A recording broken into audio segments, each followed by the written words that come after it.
আমি বলছি ধরো তুমি স্টক সিলেকশন কিভাবে করবে ইন্টারডের জন্য, তার দুটো পন্থা আছে। সেই দুটো পন্থা, একটা তোমায় আমি কি বললাম,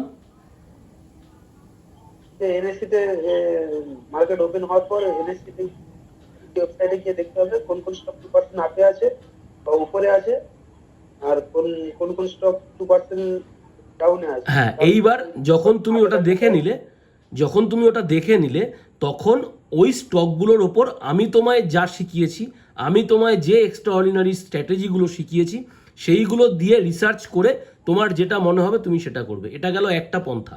আর একটা পন্থা কি? আর একটা পন্থা হচ্ছে মানি কন্ট্রোল বলে একটা ওয়েবসাইট আছে, হ্যাঁ বুঝতে পারলে? মানি কন্ট্রোল বলে একটা ওয়েবসাইট আছে।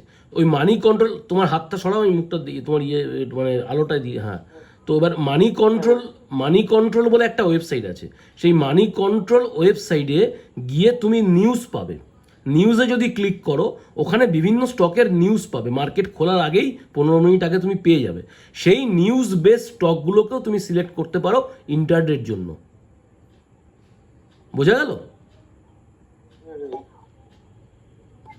তোমার স্ট্র্যাটেজি বা আগে যেগুলো তোমাকে আমি শিখিয়েছি এবং তোমার যে স্ট্র্যাটেজি শিখিয়েছি সেগুলো ক্লিয়ার তো তোমার? হ্যাঁ হ্যাঁ হ্যাঁ। আচ্ছা, এইবার স্টক সিলেকশন যেটা বললাম সেইটা করবে, করে তুমি স্টক সিলেক্ট করবে। যদি কোনো প্রবলেম হয় তুমি আমায় কল করবে, কোনো অসুবিধা নেই, কল করে নেবে, আমি তোমাকে বলে দেবো।